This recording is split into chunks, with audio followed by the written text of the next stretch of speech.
नमस्कार दोस्तों, मैं आप सभी का स्वागत करता हूं आपके अपने चैनल दिव्यांश पाठशाला आईआईटी में chapter wise Indian polity class में आप सभी का विशेष स्वागत है। इस सीरीज का मुख्य उद्देश्य है 28-29 अक्टूबर को जब आप एग्जाम देने जाएं तो एग्जाम में इंडियन पॉलिटी से रिलेटेड सारे टॉपिक आप लोगों के कवर होने चाहिए और आप कोई भी सिंगल क्वेश्चन इंडियन पॉलिटी का जो 5 मार्क्स का होगा वो 5 मार्क्स आपके झोली में होने चाहिए। ये 5 मार्क्स आपकी नजरों से बाहर नहीं जाए। इस सीरीज में हम लोग करेंगे क्या, सबसे पहले तो हम लोग चैप्टर वाइज कवर कर रहे हैं। चैप्टर वाइज के बाद जब आपके चैप्टर वाइज ये कवर होगा 23 तारीख तक, मतलब 23 अक्टूबर तक, लास्ट 5 दिनों में आप लोगों को 500 क्वेश्चंस कराए जाएंगे। जो 500 क्वेश्चंस आप सभी के एग्जाम्स के लिए बहुत इंपॉर्टेंट होंगे।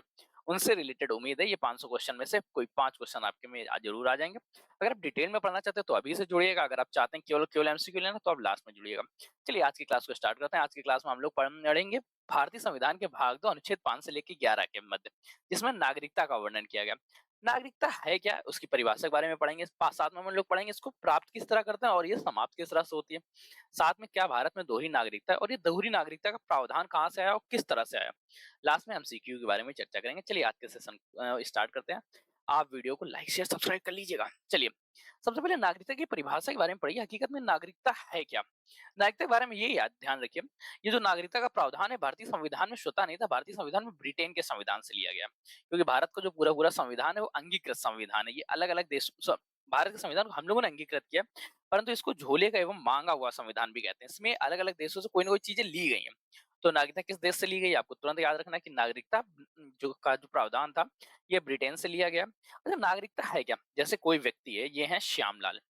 श्यामलाल का कहीं ना कहीं जन्म होगा, जन्म जिस भूमि पर होगा, जिस राज्य भूमि पे होगा, उस राज्य के ये व्यक्ति होंगे या उस राज्य के प्रति इनके कुछ उत्तरदायित्व होंगे तथा राज्य के भी कुछ उत्तरदायित्व इन व्यक्ति के प्रति होंगे। तो ये उत्तरदायित्व का आदान प्रदान करने हेतु नागरिकता का प्रावधान आता है। नागरिकता की परिभाषा के बारे में चर्चा करें तो एक परिभाषा मुझे जो पर्सनली बहुत फेवरेट लगती है, याद रखिए, नागरिकता का आशय राज्य की पूर्ण व विश्वसनीयता पूर्ण शक्ति है।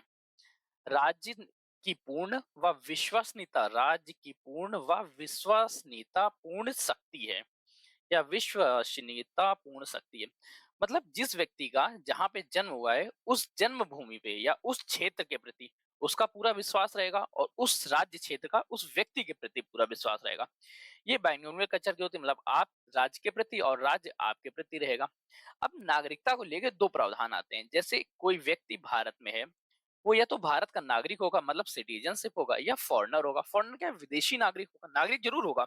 फॉरेनर का मतलब ये कि वो किसी विदेशी राज्य क्षेत्र का नागरिक होगा। जो भारत के खुद के नागरिक हैं उनको अत्यधिक छूट दी जाएगी, अत्यधिक प्रावधान होंगे। और जो विदेशी नागरिक होंगे उनमें कुछ ना कुछ रोक टोक होगी, कुछ बाउंडेशन लगाई जाएंगी। जैसे आपके घर में आपको ज्यादा हर रूम तक जाने के लिए परमिशन होगी, पर जो आपका दोस्त आता होगा उसकी किसी ना किसी क्षेत्र में लिमिटेशन जरूर लग जाती होगी। तो यही भारत का है। जो व्यक्ति भारत के अंदर रहता है, भारत का नागरिक है, वो कंप्लीट भारत के सभी अधिकारों को ले सकता है। जो बाहर से आता है उसके साथ कुछ लिमिटेशन लग जाती है। तो आज हम लोग उन्हीं व्यक्तियों के बारे में चर्चा करेंगे जो भारत के हैं और भारत के नागरिक हैं। सबसे पहले क्या चर्चा करने की, भारत की नागरिकता बनेंगे कैसे, भारत की नागरिकता के प्रावधान किस तरह से। कुछ स्पेशल डेफिनेशन है जिनको आप लोग एक बार याद रख लीजिएगा। याद ना भी रहे तो ये आप लोगों को सिर्फ माइंड में क्लिक हो जानी चाहिए। ये इससे संबंधित है। नाम से लेके क्वेश्चन अभी तक यूपी ट्रिपल एसएससी ने नहीं पूछा है, वो यूपी पीसीएस द्वारा पूछा गया। आप यूपी ट्रिपल एसएससी की तैयारी कर रहे हैं या यूपी पुलिस की तैयारी कर रहे हैं या आप एसएससी के एग्जाम्स की तैयारी कर रहे हैं, तो इनके लिए ये डेफिनेशन कंप्लीट डिटेल में अच्छी नहीं रहती। फिर भी अगर आपकी इच्छा है तो एक बार देख लीजिएगा। बैटल क्या कहते हैं, नागरिक समाज का एक सदस्य है जो समाज के कर्म से आबाध्य है, मतलब समाज के कर्मों द्वारा बंधा हुआ है, सत्ता के अधीन और सभी लोगों के समान अधिकार है। ब्लैकवेल जो परिभाषा में बहुत अच्छी लगती है। नागरिकता का आशय राज्य की पूर्ण और विश्वसनीयता पूर्ण शक्ति है। टीएच मार्शल के अनुसार क्या है, नागरिकता किसी भी सामाजिक समुदाय की संपूर्ण सदस्यता के साथ जुड़ी हुई प्रतिभूति है और जिसके से यह प्रतिफल हासिल होता है कि वह नागरिक है। मतलब क्या है, जो नागरिकता है वो दोहरी है। ये राज्य जो नागरिकता है ये बाइनोमियल कल्चर की है। व्यक्ति का राज्य के प्रति कुछ उत्तरदायित्व होगा एवं राज्य का व्यक्ति के प्रति कुछ उत्तरदायित्व होगा। राज्य वो क्षेत्र जहां पर उसका जन्म हुआ है। लॉक्सियन ये क्या कहते हैं, अपनी अपनी शिक्षित बुद्धि को लोक हित के लिए प्रयोग करना ही नागरिकता है। डेफिनेशन आपके लिए इंपॉर्टेंट नहीं है, हम लोग इसके बारे में प्रावधान करते हैं। उन सभी प्रावधानों को पढ़ते हैं जिनका वर्णन 5 से लेकर 11 में किया गया है उस बारे में। नागरिकता के संबंध में प्रावधान क्या है, ये संविधान के भाग 2 अनुच्छेद 5 से लेकर 11 तक है। ये तो आपको भूलना ही नहीं चाहिए कि इसका वर्णन भाग 2 में किया गया है और अनुच्छेद या आर्टिकल 5 से लेकर 11 तक इसका वर्णन किया गया। ये नहीं, अब 5 से 11 को हम लोग डिटेल में पढ़ेंगे, पर उससे सबसे पहले 5 से 11 में 11 नंबर को पढ़ लेते हैं। आर्टिकल 11 बहुत फेमस और ये लगातार आपसे पूछा जाता है, और आर्टिकल 9, ये दो तो मत आप लोग भूल जाइएगा। 9 क्या है? त्यागने के लिए, कि आप किस तरह से त्याग करेंगे नागरिकता का। आर्टिकल 11 क्या है? आर्टिकल 11 कहता है भारत में नागरिकता से संबंधित समस्त कानून केवल संसद द्वारा बनाए जाएंगे। मतलब क्या है? भारत में नागरिकता से संबंधित समस्त कानून, नागरिकता से संबंधित सभी कानून केवल संसद में बनाए जा सकते हैं, केवल संसद में बनाए जा सकते हैं। मतलब कोई राज्य क्षेत्र अगर चाहे विधानसभा में या विधानमंडल में नागरिकता से संबंधित कोई कानून पास करा के एवं अपने नागरिकों को उससे वंचित या विमुखित किया कर सके, तो ऐसा पॉसिबल नहीं है। नागरिकता से संबंधित कोई भी कानून होगा केवल संसद में ही बनेगा। अब हम लोग चर्चा करते हैं 5 से लेकर 11 तक सभी प्रावधानों के बारे में, फिर आगे के क्लासेस में हम लोग चर्चा करते रहेंगे। आर्टिकल 5 क्या कहता है? आर्टिकल 5 कहता है कि जो व्यक्ति जिसका कोई भी व्यक्ति 26 जनवरी 1950, देखिए सबसे पहले क्या है, आपको दो लाइनें टर्म्स याद रखने हैं। सबसे पहले एक 1950 का ईयर याद रखना है, एवं 1950 के बाद। 1950 में क्या होता है? भारत का संविधान लागू होता है। लागू होते समय कई लोग भारत, उससे पहले क्या है, थोड़ा सा आप पीछे देखेंगे तो पाकिस्तान और भारत का बंटवारा होता है। पाकिस्तान भारत के बंटवारे के दौरान कई लोग भारत से पाकिस्तान आते हैं, कई लोग पाकिस्तान से भारत जाते हैं। कई ऐसे होते हैं जो भारत से पाकिस्तान जाते हैं और पाकिस्तान से फिर रिटर्न होके भारत आते हैं। तो ऐसे लोगों को भारत में 1950 तक किस आधार पे नागरिकता दी गई, उसका वर्णन आर्टिकल 5 से 11 तक किया गया। तो इसके बाद 1950 के बाद सब कुछ नॉर्मल हो चुका है। जिसको जहां रहना वो वहां रहेगा, वो चेंज नहीं करेगा। तो उसके बारे में जो नागरिकता का प्रावधान दिया गया है, वो भारतीय नागरिकता अधिनियम 1935 के तहत दिया गया। सॉरी, भारतीय नागरिकता अधिनियम 1955 के तहत दिया गया। भारतीय नागरिकता अधिनियम 1955 के तहत दिया गया। 1955 दिख रहा होगा, 1955 के तहत दिया गया। ठीक। अब हम लोग चर्चा करते हैं आर्टिकल 5। आर्टिकल 5 क्या कहता है? 26 जनवरी 1950 के बारे में चर्चा करता है। कहता है जिस भी व्यक्ति का जन्म 26 जनवरी 1950 के बाद, डेट याद रखिए, 26 जनवरी 1950 के बाद अगर आपका जन्म भारत के राज्य क्षेत्र में हुआ है, या उसका जन्म इसके बाद भारत के राज्य क्षेत्र में हुआ हो, और उसकी माता या पिता या मातामह या पितामह 5 साल ठीक पहले तक भारत के नागरिक रहे हों, तो उसे भारत की नागरिकता प्रदान की जाएगी। आर्टिकल 5 क्या कह रहा है? ध्यान रखिए, 26 जनवरी 1950 के बाद अगर आपका जन्म भारत के राज्य क्षेत्र में होता है और आपके माता या पिता दोनों में से कोई भी एक भारत में पिछले 5 वर्षों से रह रहा हो, तो उसे भारत का नागरिक में मान लिया जाएगा। आर्टिकल 6 क्या है? आर्टिकल 6 उन लोगों के लिए है जो पाकिस्तान से भारत में आए थे। मतलब पाकिस्तानी राज्य क्षेत्र में, पहले तो पाकिस्तान था ही नहीं, पाकिस्तान का तो जन्म ही होता है। जब पाकिस्तान का जन्म होता है तो वहां पे रहने वाले कुछ लोग भारत में आते हैं, मतलब पाकिस्तान से भारत में आ रहे हैं। जो भारत में आते हैं तो उनके संबंधित में जो प्रावधान थे वो आर्टिकल 6 में दिया गया था। आर्टिकल 6 क्या क्या कहता है? जो भी व्यक्ति पाकिस्तान से भारत में आता है और उसके माता या पिता या दादा दादी नाना नानी, इनमें से कोई भी भारत शासन अधिनियम 1935 के तहत भारत का अगर नागरिक है, तो उसे भी भारत का नागरिक माना जाएगा। अब ऐसा भी नहीं है कि आप रहते कहीं तालिबान में हो या अफगानिस्तान में रहते हो और आप बताएं कि हम पाकिस्तान से भारत में आए, आपको नागरिक मिल नहीं। आपके माता पिता दादा दादी नाना नानी में से कोई भी अगर भारत शासन अधिनियम 1935 के तहत भारत का नागरिक है और आप पाकिस्तान से भारत आते हैं 26 जनवरी 1950 से पहले, तो आपको भारत का नागरिक मान लिया जाएगा। आर्टिकल 7 क्या कहता है? आर्टिकल 7 सबसे पहले तब होता है जब भारत और पाकिस्तान का बंटवारा हो जाता है। तो बंटवारे के बाद कई लोग भारत से पाकिस्तान जाते हैं, परंतु उन्हें पाकिस्तान भाता नहीं है, तो पाकिस्तान से पुनः भारत आ जाते हैं। ऐसे लोगों को भारत का नागरिक मानने के लिए बारे में बाध्य करता है और बताता है कि ऐसे लोग भारत में किस तरह से नागरिक बनेंगे। इन्हें भारत में पंजीकरण के माध्यम से नागरिकता लेनी पड़ेगी। इनको नागरिकता किस तरह से दी गई? पंजीकरण के माध्यम से। तो ये थे भारतीय राज्य क्षेत्र की भूमि में, परंतु ये भारत से पाकिस्तान गए और पाकिस्तान से पुनः भारत वापस आ गए। 5, 6, 7 कंफर्म हो गया। अब हम लोग पढ़ते हैं आर्टिकल 8 के बारे में।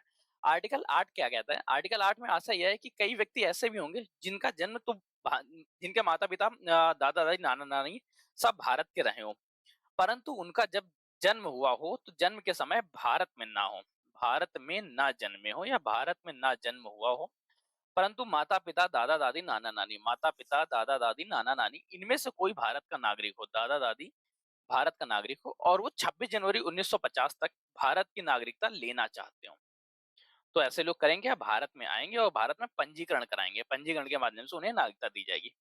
जैसे सपोज करो रामलाल हैं, रामलाल के माता पिता भारत में रहते थे, परंतु जब इनका जन्म हुआ तो ये उस समय इंग्लैंड में थे। और ये कहानी है 1949 की, 1949 की। अब ये चाहते हैं 1950 में जब भारत आजाद हो गया उस समय इन्हें भारत की नागरिकता मिल जाए, तो करेंगे क्या, ये भारत में आके भारत में पंजीकरण के माध्यम से नागरिकता ले लेंगे। आर्टिकल 9 सबसे पहले हम लोगों ने पढ़ा था, त्याग करने के बारे में कहता है। ठीक है, त्याग किसका करेंगे, आप नागरिकता के बारे में पढ़े तो नागरिकता का त्याग करेंगे। किस तरह से, इसमें अगर कोई व्यक्ति विदेशी राज्य की नागरिकता ग्रहण करता है तो उससे भारत की नागरिकता स्वतः समाप्त तो हो जाएगी।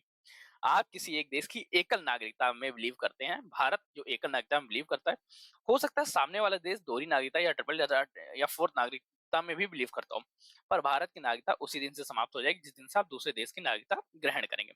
आर्टिकल 10 क्या कहता है, आर्टिकल 10 कहता है संसद में के में को नागरिकता अर्जन और समाप्ति और नागरिकता के संबंधित अन्य विषयों पर नियम बनाने का अधिकार प्राप्त है। मतलब किसी की भी नागरिकता स्वतः नष्ट नहीं हो सकती जब तक उससे संबंधित कोई नियम ना आए। आर्टिकल 11 क्या कहता है, आर्टिकल 11 क्या कहता है, भारतीय संसद अधिनियम 1955 मतलब आर्टिकल 11 में क्या है, भारतीय नागरिकता अधिनियम 1955 पारित किया गया और इसके आधार पे क्या है, अब भविष्य में जितने लोग मतलब 1950 के बाद जिनको भी नागरिकता प्रदान की जाएगी, 1955 के बाद जिनको भी नागरिकता प्रदान की जाएगी, उनको नागरिकता भारतीय नागरिकता अधिनियम कॉन्स्टिट्यूशन अमेंडमेंट एक्ट 1955 द्वारा ही नागरिकता प्रदान की जाएगी। अब हम लोग पढ़ेंगे 1955 को पढ़ने से पहले एक बार हम लोग ब्रीफ रिवीजन कर लेते हैं, क्विक रिवीजन। आर्टिकल 5 क्या कह रहा है, कंफर्म करिए। आर्टिकल 5 कहता है कि व्यक्ति का जन्म भारत में हुआ हो, व्यक्ति का जन्म भारत में हुआ हो और या भारत की राज्य भूमि में हुआ, जन्म कहाँ हो, भारत में, और या भारत की राज्य क्षेत्र की भूमि में हुआ, वो भी कब, 26 जनवरी 1950 से पहले, और उसके माता पिता भारत के नागरिक हो तो उसे भारत का नागरिक माना जाएगा। आर्टिकल 6 क्या कहता है, आर्टिकल 6 कंफर्म करिए। पाकिस्तान राज्य क्षेत्र में रहते थे परंतु जब बंटवारा होता है तो भारत में आ जाते हैं तो उन्हें भारत का नागरिक माना जाएगा, परंतु डेडलाइन ये दी गई है और ये भी बताया गया है कि इसमें आपके माता पिता या दादा दादी नाना नानी माता माँ पितामह ठीक 5 साल पहले तक भारत के नागरिक रहे हों। फिर आर्टिकल 7 के बारे में चर्चा करते हैं। आर्टिकल 7 क्या कहता है, आर्टिकल 7 कहता है कि कोई व्यक्ति जो भारत से पाकिस्तान चला गया था, भारत से वो बूट कर गया पाकिस्तान और पाकिस्तान का फिर से उसका मन नहीं लगा तो वापस भारत आ गया, इनको भारत का नागरिक माना जाएगा, परंतु किसके माध्यम से, पंजीकरण के माध्यम से। फिर आर्टिकल 8 के बारे में चर्चा करते हैं। आर्टिकल 8 क्या कहता है, आर्टिकल 8 कहता है कि कोई भी व्यक्ति जो भारत का नागरिक हो, जिसके माता पिता भारत के नागरिक हो परंतु उसका जन्म विदेश में हुआ हो, जन्म अगर विदेश में होता है और वो 1950 के बाद भारत की नागरिकता ग्रहण करना चाहते हैं तो वो भी अपने नागरिकता के लिए अप्लाई करे, वो भी क्या है, पंजीकरण के माध्यम से। आर्टिकल 9 क्या कहता है, आर्टिकल 9 कहता है कि अगर आप किसी दूसरे देश की नागरिकता ग्रहण करते हैं तो भारत की नागरिकता स्वतः नष्ट हो जाएगी। आर्टिकल 10 क्या कहता है, आप लोग कंफर्म करके बताइए। आर्टिकल 10 हम लोगों को इस बारे में अवगत करा रहा होता है कि नागरिकता अर्जन एवं समाप्ति केवल और केवल संविधान द्वारा की जाएगी। आर्टिकल 11 क्या कहता है, आर्टिकल 11 आपको लास्ट में बताता है कि इसके बाद अब जब कभी भी कोई भी नागरिकता से संबंधित कोई कानून बनाया जाएगा तो कॉन्स्टिट्यूशन अमेंडमेंट एक्ट 1955 के तहत या नागरिकता संशोधन अधिनियम 1955 के तहत ही प्रदान किया जाएगा। अब हम लोग इस 1955 वाले नागरिकता संशोधन अधिनियम को पढ़ते हैं कि ये हकीकत में है क्या। इसका पूरा नाम याद रखिए, भारतीय नागरिकता अधिनियम, भारतीय नागरिकता अधिनियम 1955। अगर आप लोग अपने हाथ से इस समय लिख रहे हैं तो बहुत अच्छी बात, अगर नहीं लिख रहे हैं तो इसकी पीडीएफ आप लोगों को प्रोवाइड कराई जाएगी। भारतीय नागरिकता अधिनियम 1955 क्या कहता है, इसमें नागरिकता को प्रदान करने के 5 की रूल दिए गए कि इन की रूल के द्वारा आप लोगों को नागरिकता प्रदान की जाएगी। 26 जनवरी 1950 के बाद भारतीय नागरिकता कैसे प्राप्त होगी, इसका जो पूरा रूल बनाया गया, नागरिकता भारतीय नागरिकता अधिनियम 1955 में लिखे गए हैं।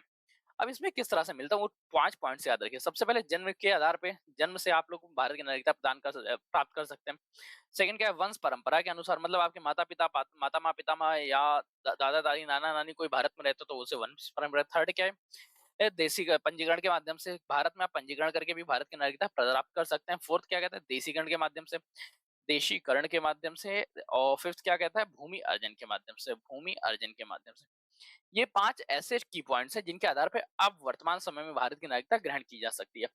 अगर आप नागरिकता पढ़ा तो सभी के बारे में कंप्लीट एनालिसिस करना होगा। चलिए अब हम इसके बारे में डिटेल में चर्चा करते हैं। सबसे पहले जन्म से नागरिकता। जन्म से नागरिकता क्या है, 26 जनवरी 1950 के बाद अगर आपका जन्म भारत में होता है और आपके माता पिता भारतीय नागरिक हों तो आपको भारत की नागरिकता मिल जाएगी। चलिए इसमें एक अपवाद है, राजनयिकों के बच्चे और विदेशियों के बच्चे, मतलब जो भारत में राजदूत हैं उनको बच्चों का जन्म अगर भारत में होता है तो उन्हें भारत की नागरिकता नहीं प्रदान की जाएगी, बाकियों को की जाएगी। इसके लिए भी 2 की पॉइंट्स और 2 रूल्स आप लोग याद रखिएगा। सबसे पहले क्या, 26 जनवरी 1950 के बाद जन्मे व्यक्तियों की जन्मजात नागरिकता तब प्राप्त होगी जब उनके माता पिता भारत के नागरिक हों। की पॉइंट फिफ्थ है। दूसरा क्या है, पहले क्या था, इसमें केवल और केवल पिताजी की नागरिकता देखी जाती थी कि अगर पिता की नागरिकता भारतीय है तो ही उन्हें नागरिकता दी जाएगी, माता की नहीं। पर इसके अधिक संशोधन होता है 1992 भारतीय नागरिकता अधिनियम संशोधन 1992, constitution amendment act, sorry, citizenships amendment act 1992, भारतीय नागरिकता संशोधन अधिनियम 1992, जिसके तहत ये किया गया कि माता या पिता दोनों में से कोई एक अगर भारत का नागरिक है तो उनसे उत्पन्न पुत्र को 26 जनवरी 1950 के बाद अगर उसका जन्म भारत में होता है तो उसे भारत की नागरिकता प्रदान कर दी जाएगी बिना किसी क्वेश्चंस के। ठीक। अब बात करते हैं वंश परंपरा के आधार पर किस तरह से मिलता है। वंश परंपरा के अनुसार क्या 26 जनवरी 1950 के बाद जन्मे किसी भी व्यक्ति को भारत का नागरिक तब माना जाएगा जब उसके माता पिता में से कोई भारत के नागरिक हो। देशीकरण के माध्यम से नागरिकता, देशीकरण के माध्यम से नागरिकता के पॉइंट्स याद रखिएगा जो आपसे पूछे जाते हैं लगातार। कोई भी विदेशी भारत का नागरिक के होने के लिए आवेदन कर सकता है, चाहे वो शेरिया का भी हो चाहे वो पाकिस्तान का ही क्यों ना हो, परंतु ये रहेगा कि चेक फैक्ट्स बहुत हाई हो जाएंगे पर दिए जाएंगे। अमेरिकी भी भारतीय की नागरिकता ले सकते हैं, कैसे? पिछले 14 सालों में से 12 साल उसने भारत में निवास किया हो और जिस साल वो अप्लाई करेगा उसके एक साल पूर्व लगातार वो भारत में रहा हो। इसके साथ भारत की किसी एक भाषा के बारे में उसको अच्छे से ज्ञान हो। भारतीय किसी भी एक भाषा के बारे में, जो हमारे पास भाषा का अनुच्छेद है भाग 17 में वर्णन किया गया, उसमें से किसी एक भाषा के बारे में ज्ञान हो तो उसे भारत का नागरिकता मिल जाएगी। 14 साल लगातार अगर आप किसी भी देश में रहते हैं तो आप उस देश के हो जाते हैं, उस देश से आपका मोह हो जाता है, उस देश से आपका मोहब्बत हो जाती है। अब उस मोहब्बत के तहत आपको नागरिकता प्रदान की जाएगी देशीकरण के माध्यम से।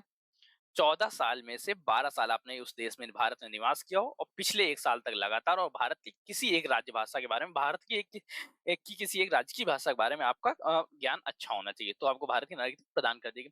राज्य क्षेत्र में मिल जाने से आशय क्या है? भूमि अर्जन भी से भी बोलते हैं। यदि किसी राज्य का भारत में विलय हो जाता है तो वहां के सभी नागरिक स्वतः भारत में हो जाते हैं। मतलब जैसे कल के दिन हम पाकिस्तान को अपने में शामिल कर लेते हैं तो सबसे बड़ी चीज यही आएगी कि पाकिस्तान के सभी नागरिकों को भारत की नागरिकता मिल जाएगी, वो सभी पाकिस्तानी नहीं भारतीय हो जाएंगे। ठीक। अगर पाकिस्तानियों को अच्छी जीवन जीना है तो उन्हें रोज ये विनती करनी चाहिए कि हम उन्हें भारत में मिला लें ताकि उनका जीवन सुधार हो सके। पंजीकरण के माध्यम से क्या रूल्स हैं उसको एक बार कंफर्म कर लीजिए। इससे पहले क्या था, 1985 तक 6 माह तक था, अब इसे 5 वर्ष कर दिया गया। पंजीकरण के माध्यम से भारत की नागरिकता किस प्रकार से प्राप्त कर सकते हैं हम? भारत कोई भी व्यक्ति जो राष्ट्रमंडल देशों का नागरिक हो या राष्ट्रमंडल देशों में नौकरी हेतु आवेदन कर रहे हो, वे सभी भारत में नए नागरिकता के लिए या भारत में पंजीकरण के माध्यम से नागरिकता के लिए अप्लाई कर सकते हैं। इसके लिए केवल केवल 3 रूल्स हैं जो आपको बहुत इंपॉर्टेंट है। वैसे तो ये 4 रूल्स का सेट है पर 3 रूल्स में आप लोगों को नागरिकता मिल जाएगी। पहला कि राष्ट्रमंडल देशों में से किसी एक के नागरिक हो और भारत में नौकरी के लिए आवेदन कर रहे हो। सेकेंडरी क्या है, वे अविभाज्य भारत में किसी भी बाहर किसी भी देश में निवास करते हो। 2 पॉइंट। तीसरा क्या है, आपको रहने के 6 माह पहले से ही भारत में निवास कर रहे हो तो उन सभी लोगों को भारत की नागरिकता प्राप्त की हो सकती है। जो फीमेल्स हैं अगर वो भारतीय से विवाह करना चाहते हैं, भारतीय मेल के साथ विवाह करना चाहती हैं तो उन्हें भी भारत की नागरिकता प्राप्त प्रदान की जाएगी। कब? जब वो 6 माह पहले भारत में निवास कर रही हो तथा वो भविष्य में या अभी किसी भारतीय के साथ विवाह कर लियो, भारतीयों के साथ विवाह किया हो या विवाह का प्लान कर रही हो, उन सभी लोगों को भारत की नागरिकता प्राप्त की जाएगी, प्रदान की जाएगी। अब आप लोगों ने कंफर्म कर लिया कि किस तरह से भारत की नागरिकता प्राप्त की जाती है। अब भारत की नागरिकता समाप्त किस प्रकार से होती है वो भी ध्यान रखिएगा। एक सबसे पहले तो त्याग द्वारा। अगर आप स्वेच्छा से भारतीय नागरिकता को त्याग देना चाहते हैं तो आप त्याग सकते हैं, कोई रूल्स नहीं है। आप स्वेच्छा से अपने भारतीय होने की नागरिकता त्याग दीजिए। सेकेंडरी क्या है कि आप किसी अन्य देश की नागरिकता ग्रहण कर लेते हैं, आर्टिकल 9, तो आपको स्वतः ही भारत की नागरिकता से वंचित कर दिया जाएगा। या भारतीय नागरिकता समाप्त कर दी जाएगी। वंचित करने का क्या है, अगर आप भारतीय संविधान के प्रति निष्ठा नहीं दिखाते हैं तो आपको भारत की नागरिकता से समाप्त भारत की नागरिकता भारत की नागरिकता समाप्त कर दी जाएगी। युद्ध काल में शत्रु देश की मदद करते हैं हम, या देशीकरण या पंजीकरण किसी भी माध्यम से जब आप भारत की नागरिकता ले रहे हो तो आप अपनी गलत इंफॉर्मेशन दें, गलत जानकारी देकर अगर नागरिकता ग्रहण करते हैं तो भी आपकी नागरिकता समाप्त कर दी जाएगी। तीसरा क्या है, अगर कोई भारतीय महिला किसी विदेशी नागरिक के साथ या विदेशी मेल के साथ, मतलब फीमेल जो है वो इंडियन है, इंडियन फीमेल अगर किसी विदेशी के साथ विवाह करती है तो उसकी भारतीय नागरिकता निरस्त कर दी जाएगी। सानिया मिर्जा एक इसकी अपवाद है, याद रखिएगा। हो सकता है आपको इंदिरा गांधी, सॉरी, सोनिया गांधी के बारे में पूछा जाए तो ये भी याद रखिएगा, ये सब पहले से अप्लाई करना पड़ता है। आप चाहें तो राष्ट्रपति से पूर्व में सहमति लेके सभी रूल्स को क्रॉस वेरीफाई कर सकते हैं। अब हम लोग चर्चा करेंगे दोहरी नागरिकता। हकीकत में दोहरी नागरिकता है क्या? देखिए, दोहरी नागरिकता के लिए आपको 2 कॉन्सेप्ट याद रखने पड़ेंगे। सबसे पहले तो एक एनआरआई, एक ओसीआर। ओसीआई, एनआरआई, ठीक है? नॉन रेसिडेंशियल इंडियन, एक ओसीआई, ओवरसीज इंडियन सिटीजनशिप्स। दोनों है क्या? एनआरआई का मतलब क्या है? ये सभी भारतीय नागरिक ही हैं, परंतु ये पैसा या धन कमाने के लिए विदेश में गए हुए हैं। ठीक? कब? 1 साल में अगर आप 182 देश से ज्यादा विदेश में रुकते हैं तो आपको एनआरआई माना जाएगा। है आप भारतीय ही, परंतु आप विदेश में रह रहे हैं। इनके बारे में ये था कि इससे पहले 2011 से पहले इन्हें मतदान का अधिकार नहीं था, परंतु 2011 के बाद से इन्हें मतदान का अधिकार प्राप्त है। ओसीआई कार्ड क्या है? ओसीआई कार्ड की जो सिफारिश की थी वो 2003 में लक्ष्मीमल समिति द्वारा की गई थी। नाम याद रखिएगा, लक्ष्मीमल समिति। ओवरसीज इंडियन सिटीजनशिप से भारतीय नागरिकता है, प्रवासी भारतीय नागरिकता है, वो भी समुद्र पार प्रवासी भारतीय नागरिकता, लक्ष्मीमल सिंधवी। ठीक है? इन्होंने रूल्स क्या रखा? इन्होंने क्या समझा कि जो व्यक्ति भारत में नहीं रहता है, परंतु उसके माता पिता या माता पितामह, मतलब दादा दादी नाना नानी, दादा दादी नाना नानी, उनमें से कोई भी भारत में रहता था या भारत का नागरिक था, तो उसे भी भारत की नागरिकता दी जा सकती है।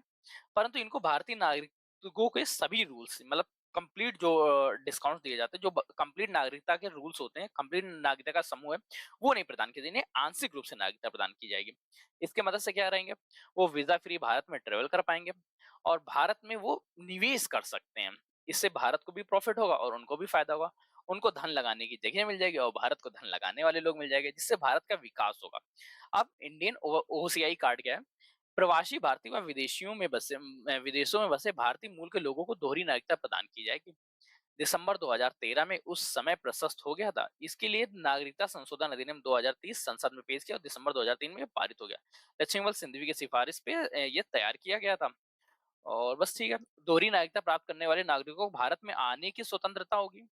भारत में किसी भी संवैधानिक पद को ग्रहण करने का कोई भी अधिकार नहीं होगा। संवैधानिक पद ग्रहण करने का कोई भी अधिकार नहीं होगा। सार्वजनिक नौकरियों के लिए अनुच्छेद 16 में अवसर की समानता का अधिकार भी इन्हें नहीं दिया जाएगा। मतलब भारत में आ सकते हैं, भारत में रह सकते हैं, भारत में घूम सकते हैं, भारत में भ्रमण कर सकते हैं, भारत में निवेश कर सकते हैं, परंतु भारत में आप जॉब नहीं कर सकते, भारत में आजीविका यापन नहीं कर सकते हैं। इस आधार पे भारत में भी दोहरी नागरिकता का आंशिक रूप से प्रभाव देखने लगा, या आंशिक रूप से भारत दोहरी नागरिकता को समर्थन करने लगा है, ताकि भारत का विकास सुचारू रूप से हो सके। तो चलिए, आज हम लोग एक क्विक रिवीजन करते हैं कि हम लोगों ने क्या क्या पढ़ा, कहाँ पढ़ा। सबसे पहले हम लोगों ने पढ़ा आर्टिकल 5 से लेकर आर्टिकल 11 के बारे में, कंप्लीट चर्चा की 5 से लेकर 11 तक। फिर हम लोगों ने चर्चा की 1955 के बारे में, ठीक है, सिटीजनशिप अमेंडमेंट एक्ट 1955 के बारे में। आपसे क्वेश्चंस इस तरह से भी पूछा जा सकता है कि भारत में कुल मिला के सिटीजनशिप अमेंडमेंट या नागरिकता अधिकार संशोधन कितने, नागरिकता अधिकार संशोधन कितने हुए, अधिकार अधिनियम कितनी बार संशोधित हुए, अरे इंग्लिश में आता है सिटीजनशिप अमेंडमेंट एक्ट कितनी बार पारित हुए। याद रखिए, एक 1955 में, फिर आता है 1992 में, फिर आता है 2003 में, 2003 के बाद 2015 में और 2019 में। 2019 का एकदम लेटेस्ट था, इसके बारे में डाटा थोड़ा सा याद रख लीजिएगा। इसके आधार पर क्या क्या क्या किया गया था? पाकिस्तान तथा अफगानिस्तान व बांग्लादेश, पाकिस्तान अफगानिस्तान और बांग्लादेश, यहाँ पे फंसे हुए हिंदू नागरिकों को या जो हिंदू धर्म के फॉलोअर थे, उनको भारत में नागरिकता देने का प्रावधान लाया गया। ये क्या है? सिटीजनशिप अमेंडमेंट एक्ट 2015, ठीक, 2019 सॉरी, लेटेस्ट जो सबसे लास्ट में होता है 2019, ठीक। ये एक हमारा कंप्लीट ओवरव्यू रहा नागरिकता को लेके। अगर आपको इससे रिलेटेड कोई भी क्वेश्चन आते हैं तो आप लोग कमेंट करके बताइएगा, आपके कमेंट पढ़ने के लगातार आते रहते हैं। अगर आप इसकी पीडीएफ चाहते हैं तो पीडीएफ आपको हमारे टेलीग्राम चैनल पे मिल जाएगी, हमारे व्हाट्सएप ग्रुप पे मिल जाएगी। दोनों के लिंक आपको डिस्क्रिप्शन में हो, दोनों को आप जाकर ज्वाइन कर सकते हैं। आप हमारी वेबसाइट को भी विजिट कर सकते हैं, जिसको थोड़ा सा अपडेट करने में टाइम लग रहा है, वन मैन आर्मी होने की वजह से इस पर लगातार काम चल रहा है।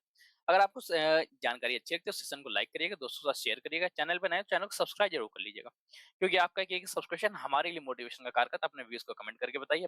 आज के सेशन के लिए इतना ही, तब तक के लिए कीप स्टडिंग, कीप स्माइलिंग, पढ़ते रहिए, मुस्कुराते रहिए। पढ़ाई मुस्कुराहट दोनों अकेले में अधूरे लगते हैं, साथ में अच्छे लगते हैं। धन्यवाद दोस्तों, आज के सेशन के लिए इतना ही।